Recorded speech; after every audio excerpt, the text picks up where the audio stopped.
بسم الله الرحمن الرحيم. سيقول السفهاء من الناس ما ولاهم عن قبلتهم التي كانوا عليها قل لله المشرق والمغرب يهدي من يشاء إلى صراط مستقيم. وكذلك جعلناكم أمة وسطا لتكونوا شهداء على الناس ويكون الرسول عليكم شهيدا.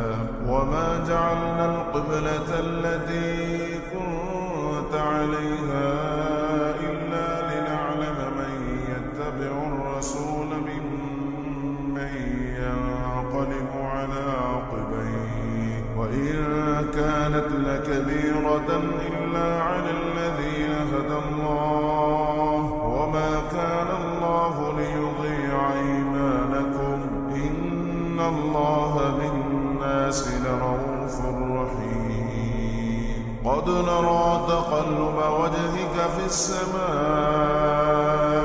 فلنولينك قبلة ترضاها فول وجهك شطر المسجد الحرام وحيث ما كنتم فولوا وجوهكم شطره وإن الذين أوتوا الكتاب ليعلمون أنه الحق من ربهم وما الله بغافل عما يعملون.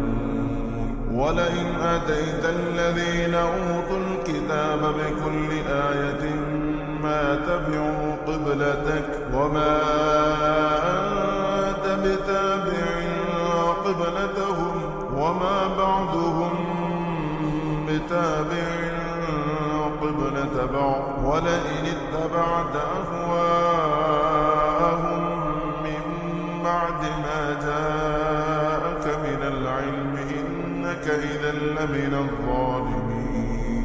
الذين آتيناهم الكتاب يعرفونه كما يعرفون أبناءهم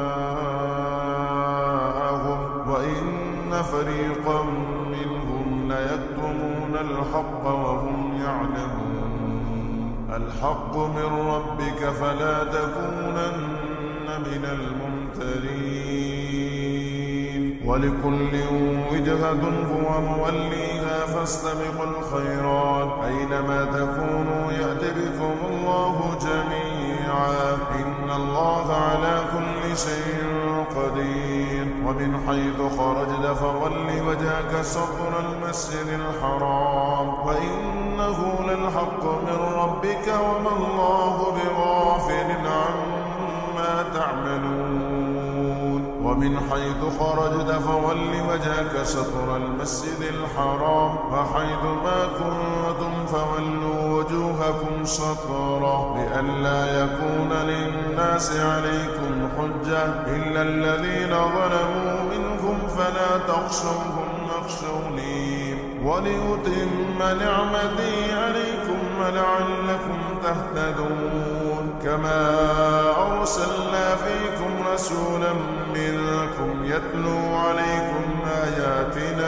آياتنا ويزكيكم ويعلمكم الكتاب والحكمة ويعلمكم ما لم تكونوا تعلمون. فاذكروني أذكركم واشكروني ولا تكفرون. يا أيها الذين آمنوا استعينوا بالصبر والصلاة إن الله مع الصابرين. ولا تقولوا لمن يقتل في سبيل الله أموات بل أحياء ولكن لا تشعرون. ولنبلونكم بشيء من الخوف والجوع ونقص من الأموال والأنفس والثمرات وبشر الصابرين الذين إذا أصابتهم مصيبة قالوا إنا لله وإنا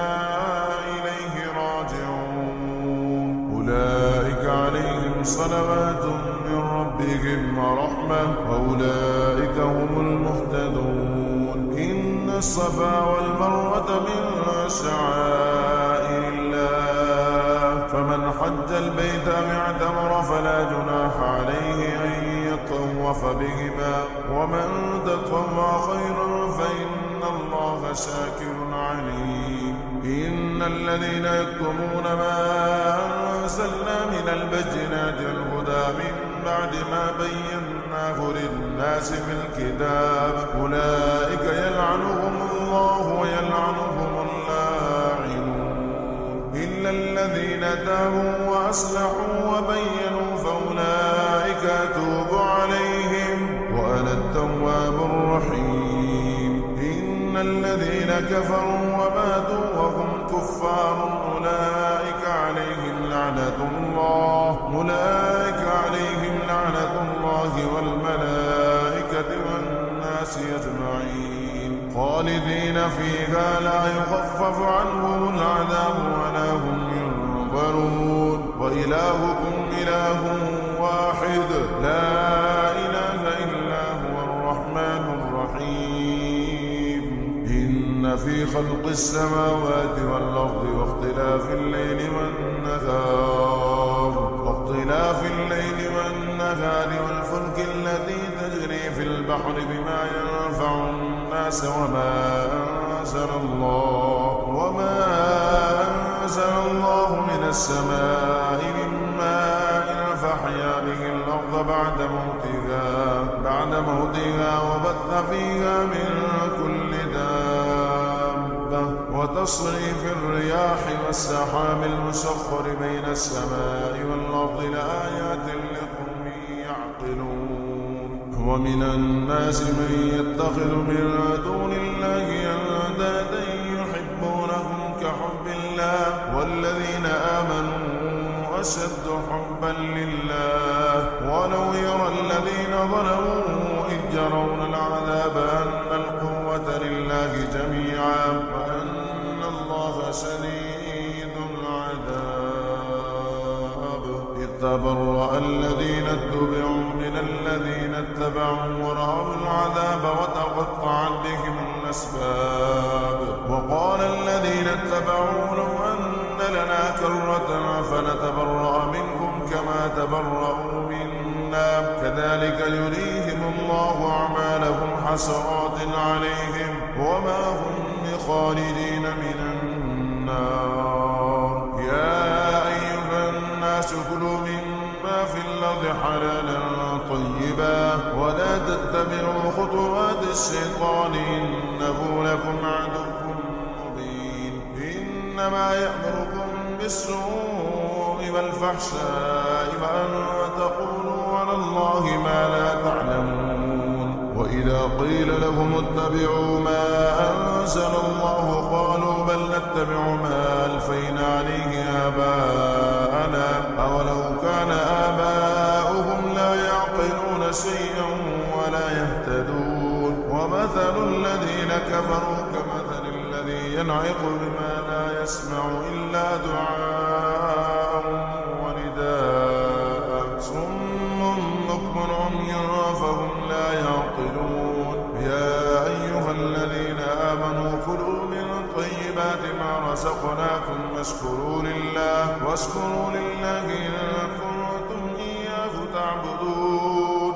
إنما حرم عليكم الميتة والدم ولحم الخنزير وما أهل به لغير الله فمن اضطر غير باغ ولا عاد فلا إثم عليه إن الله غفور رحيم. إن الذين يكتمون ما أنزل الله من الكتاب ويشترون به ثمنا قليلا أولئك ما يأكلون في بطونهم إلا النار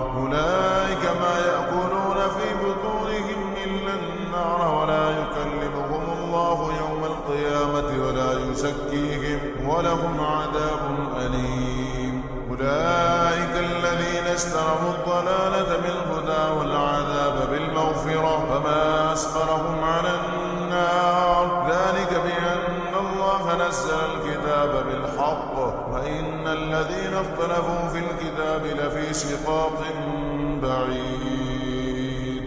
ليس البر أن تولوا وجوهكم قبل المشرق والمغرب ولكن البر من آمن بالله واليوم الآخر والملائكة والكتاب والنبيين وآتى المال على حبه ذوي القربى واليتامى والمساكين وابن السبيل والسائلين وفي الرقاب وأقام الصلاة وآتى الزكاة والموفون بعهدهم إذا عاهدوا والصابرين في البأساء والضراء وحين البأس أولئك الذين صدقوا وأولئك هم المتقون.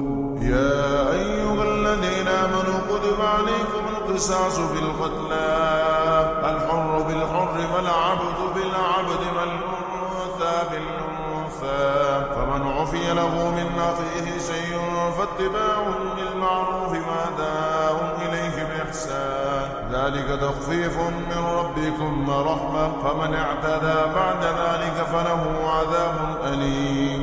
ولكم في القصاص حياة يا أولي الألباب لعلكم تتقون. كتب عليكم إذا حضر أحدكم الموت إن ترك خيرا الوصية للوالدين والأقربين بالمعروف حقا على المتقين فمن بدله بعدما سمعه فإنما إثمه على الذين يبدلونه إن الله سميع عليم. فمن خاف من موص جنفا أو إثما فأصلح بينهم فلا إثم عليه إن الله غفور رحيم. يا أيها الذين آمنوا كتب عليكم الصيام كما كتب على الذين من قبلكم لعلكم تتقون أياما معدودات فمن كان منكم مريضا أو على سفر فعدة من أيام أخر وعلى الذين يطيقونه فدية طعام مسكين فمن تطوع خيرا فهو خير له وأن تصوموا خير لكم إن كنتم تعلمون. شهر رمضان الذي أنزل فيه القرآن هدى للناس وبينات من الهدى والفرقان فمن شهد منكم الشهر فليصم ومن كان مريضا أو على سفر فعدة من أيام أخر يريد الله بكم اليسر ولا يريد بكم العسر ولتكملوا العدة ولتكبروا الله على ما هداكم ولعلكم تشكرون. وإذا سألك عبادي عني فإني قريب أجيب دعوة الداعي إذا دعان فليستجيبوا لي وليؤمنوا بي لعلهم يرشدون. أحل لكم ليلة الصيام الرفث إلى نسائكم هن لباس لكم وأنتم لباس لهم علم الله أنكم كنتم تختانون أنفسكم فتاب عليكم وعفى عنكم فالآن باشروهن وابتغوا ما كتب الله لكم وكلوا واشربوا حتى يتبين لكم الخيط الأبيض من الخيط الأسود من الفجر ثم أتموا الصيام إلى الليل ولا تباشروهن وأنتم عاكفون في المساجد تلك حدود الله فلا تقربوها كذلك يبين الله آياته للناس لعلهم يتقون. ولا تأكلوا أموالكم بينكم بالباطل وتدلوا بها إلى الحكام لتأكلوا فريقا من أموال الناس بالإثم وأنتم تعلمون. يسألونك عن الأهلة قل هي مواقيت للناس والحج وليس البر بأن تأتوا البيوت من ظهورها ولكن البر من اتقى. وأتوا البيوت من أبوابها واتقوا الله لعلكم تفلحون. وقاتلوا في سبيل الله الذين يقاتلونكم ولا تعتدوا إن الله لا يحب المعتدين. وقتلوهم حيث ثقفتموهم واخرجوهم من حيث أخرجوكم الفتنة أشد من القتل ولا تقاتلوهم عند المسجد الحرام حتى يقاتلوكم فيه فإن قاتلوكم فاقتلوهم كذلك جزاء الكافرين. فإن انتهوا فإن الله غفور رحيم. وقاتلوهم حتى لا تكون فتنة ويكون الدين لله فإن انتهوا فلا عدوان إلا على الظالمين. الشهر الحرام بالشهر الحرام والحرمات قصاص فمن اعتدى عليكم فاعتدوا عليه بمثل ما اعتدى عليكم واتقوا الله واعلموا أن الله مع المتقين. وأنفقوا في سبيل الله ولا تلقوا بأيديكم من التهلكة وأحسنوا إن الله يحب المحسنين. وأتموا الحج والعمرة لله فإن أحصرتم فما استيسر من الهدي ولا تحلقوا رؤوسكم حتى يبلغ الهدي محله. فمن كان منكم مريضا أو به أذى من رأسه ففدية من صيام أو صدقة أو نسك. فإذا أمنتم فمن تمتع بالعمرة إلى الحج فما استيسر من الهدي. فمن لم يجد فصيام 3 أيام في الحج و7 إذا رجعتم تلك 10 كاملة ذلك لمن لم يكن أهله حاضر المسجد الحرام. واتقوا الله واعلموا أن الله شديد العقاب. الحج أشهر معلومات فمن فرض فيهن الحج فلا رفث ولا فسوق ولا جدال في الحج وما تفعلوا من خير يعلمه الله. وتزودوا فإن خير الزاد التقوى واتقون يا أولي الألباب. ليس عليكم جناح أن تبتغوا فضلا من ربكم فإذا أفضتم من عرفات فاذكروا الله عند المشعر الحرام واذكروه كما هداكم وإن كنتم من قبله لمن الضالين. ثم أفيضوا من حيث أفاض الناس واستغفروا الله إن الله غفور رحيم. فإذا قضيتم مناسككم فاذكروا الله كذكركم آباءكم أو أشد ذكرا. فمن الناس من يقول ربنا آتنا في الدنيا وما له في الآخرة من خلاق ومنهم من يقول ربنا آتنا في الدنيا حسنة وفي الآخرة حسنة وقنا عذاب النار. أولئك لهم نصيب مما كسبوا والله سريع الحساب. واذكروا الله في أيام معدودات فمن تعجل في يومين فلا إثم عليه ومن تأخر فلا إثم عليه لمن اتقى. واتقوا الله واعلموا أنكم إليه تحشرون. ومن الناس من يعجبك قوله في الحياة الدنيا ويشهد الله على ما في قلبه وهو ألد الخصام. وإذا تولى سعى في الأرض ليفسد فيها ويهلك الحرث والنسل والله لا يحب الفساد. وإذا قيل له اتق الله أخذته العزة بالإثم فحسبه جهنم ولبئس المهاد. ومن الناس من يشري نفسه ابتغاء مرضات الله والله رؤوف بالعباد. يا أيها الذين آمنوا ادخلوا في السلم كافة ولا تتبعوا خطوات الشيطان إنه لكم عدو مبين.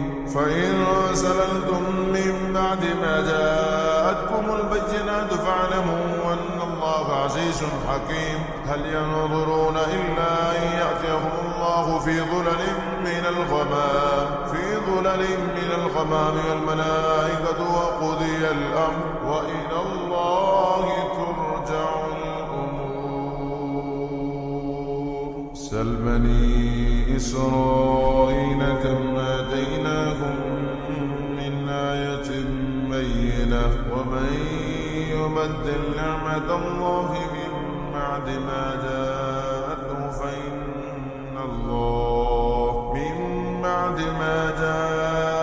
فإن الله شديد العقاب. زين للذين كفروا الحياة الدنيا ويسخرون من الذين آمنوا والذين اتقوا فوقهم يوم القيامة الله يرزق من يشاء بغير حساب.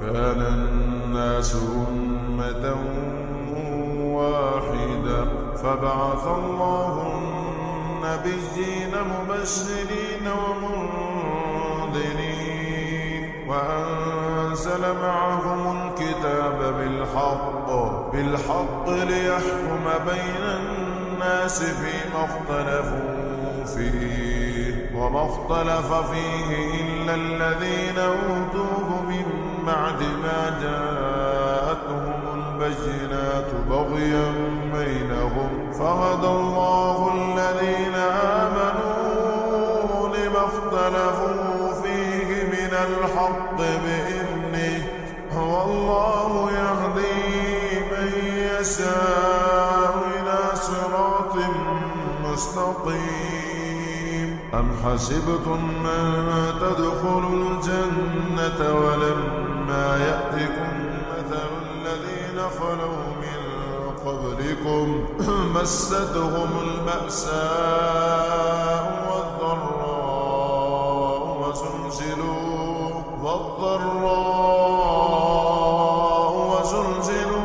حتى يقول الرسول والذين آمنوا معه متى نصر الله ألا إن نصر الله قريب. يسألونك ماذا ينفقون قل ما أنفقتم من خير فللوالدين والأقربين واليتامى والمساكين وابن السبيل وما تفعلوا من خير فإن الله به عليم. كتب عليكم القتال وهو كره لكم وعسى أن تكرهوا شيئا وهو خير لكم وعسى أن تحبوا شيئا وهو شر لكم والله يعلم وأنتم لا تعلمون. يسألونك عن الشهر الحرام قتال فيه قل قتال فيه كبير وصد عن سبيل الله وكفر به والمسجد الحرام وإخراج أهله منه أكبر عند الله والفتنة أكبر من القتل ولا يزالون يقاتلونكم حتى يردوكم عن دينكم إن استطاعوا ومن يرتد منكم عن دينه فيمت وهو كافر فأولئك حبطت أعمالهم في الدنيا والآخرة وأولئك أصحاب النار هم فيها خالدون. إن الذين آمنوا والذين هاجروا وجاهدوا في سبيل الله أولئك يرجون رحمة الله والله غفور رحيم. يسألونك عن الخمر والميسر قل فيهما إثم كبير ومنافع للناس وإثمهما أكبر من نفعهما ويسألونك ماذا ينفقون قل العفو كذلك يبين الله لكم الآيات تتفكرون في الدنيا والآخرة. ويسألونك عن اليتامى قل إصلاح لهم خير وإن تخالطوهم فإخوانكم والله يعلم المفسد من المصلح ولو شاء الله لأعنتكم إن الله عزيز حكيم. ولا تنكحوا المشركات حتى يؤمنن ولأمة مؤمنة خير من مشركة ولو أعجبتكم ولا تنكحوا المشركين حتى يؤمنوا ولعبد مؤمن خير من مشرك ولو أعجبكم أولئك يدعون إلى النار والله يدعو إلى الجنة والمغفرة بإذنه ويبين آياته للناس لعلهم يتذكرون.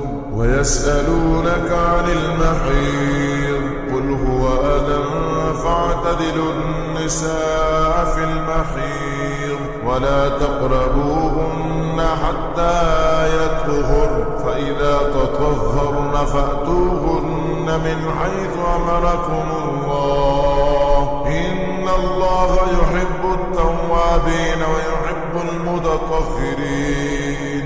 نساؤكم حرث لكم فأتوا حرثكم أنى شئتم وقدموا لأنفسكم واتقوا الله واعلموا أنكم ملاقوه وبشر المؤمنين. ولا تجعلوا الله عرضة لأيمانكم أن تبروا وتتقوا وتصلحوا بين الناس والله سميع عليم. لا يؤاخذكم الله باللغو في أيمانكم ولكن يؤاخذكم بما كسبت قلوبكم والله غفور حليم. للذين يؤلون من نسائهم تربص 4 أشهر فإن فاءوا فإن الله غفور رحيم. وإن عزموا الطلاق فإن الله سميع عليم. والمطلقات يتربصن بأنفسهن 3 قروء ولا يحل لهن أن يكتمن ما خلق الله في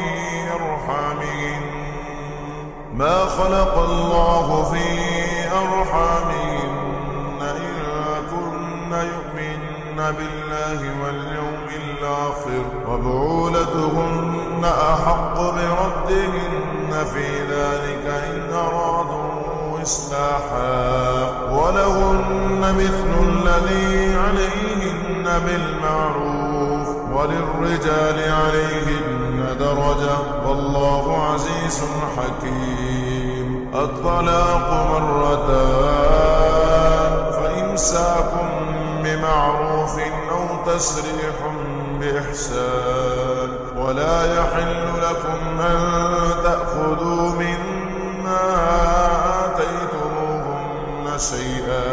آتيتموهن شيئا إلا أن يخافا ألا يقيما حدود الله فإن خفتم ألا يقيما حدود الله فلا جناح عليهما فيما افتدت به تلك حدود الله فلا تعتدوها ومن يتعد حدود الله فأولئك هم الظالمون.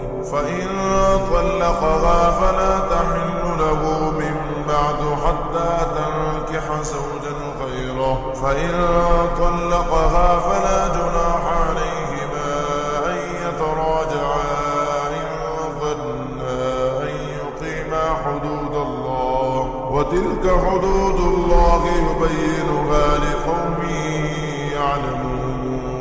وإذا طلقتم النساء فبلغن أجلهن فأمسكوهن بمعروف أو سرحوهن بمعروف ولا تمسكوهن ضرارا لتعتدوا ومن يفعل ذلك فقد ظلم نفسه ولا تتخذوا آيات الله هزوا واذكروا نعمة الله عليكم وما أنزل عليكم من الكتاب والحكمة يعظكم به واتقوا الله واعلموا أن الله بكل شيء عليم وإذا طلقتم النساء فبلغن أجلهن فلا تعضلوهن أن ينكحن أزواجهن إذا تراضوا بينهم بالمعروف ذلك يوعظ به من كان منكم يؤمن بالله واليوم الآخر ذلكم أزكى لكم وأطهر والله يعلم وأنتم لا تعلمون والوالدات يرضعن أولادهن حولين كاملين لمن أراد أن يتم الرضاعة وعلى المولود له رزقهن وكسوتهن بالمعروف لا تكلف نفس إلا وسعها لا تضار والدة بولدها ولا مولود له بولده وعلى الوارث مثل ذلك فإن أرادا فصالا عن تراض منهما وتشاور فلا جناح عليهما وإن أردتم أن تسترضعوا أولادكم فلا جناح عليكم إذا سلمتم ما آتيتم بالمعروف واتقوا الله واعلموا أن الله بما تعملون بصير والذين يتوفون منكم ويذرون أزواجا يتربصن بأنفسهن 4 أشهر و10 فإذا بلغن أجلهن فلا جناح عليكم فيما فعلن في أنفسهن بالمعروف والله بما تعملون خبير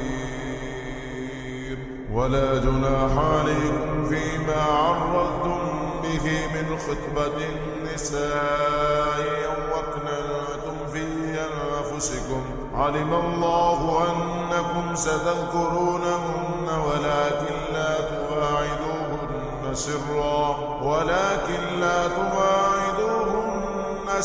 إلا أن تقولوا قولا معروفا ولا تعزموا عقدة النكاح حتى يبلغ الكتاب أجله واعلموا أن الله يعلم ما في أنفسكم فاحذروه واعلموا أن الله غفور حليم لا جناح عليكم إن طلقتم النساء ما لم تمسوهن أو تفرضوا لهن فريضة ومتعوهن على الموسع قدره وعلى المقتر قدره متاعا بالمعروف حقا على المحسنين وإن طلقتموهن من قبل أن تمسوهن وقد فرضتم لهن فريضة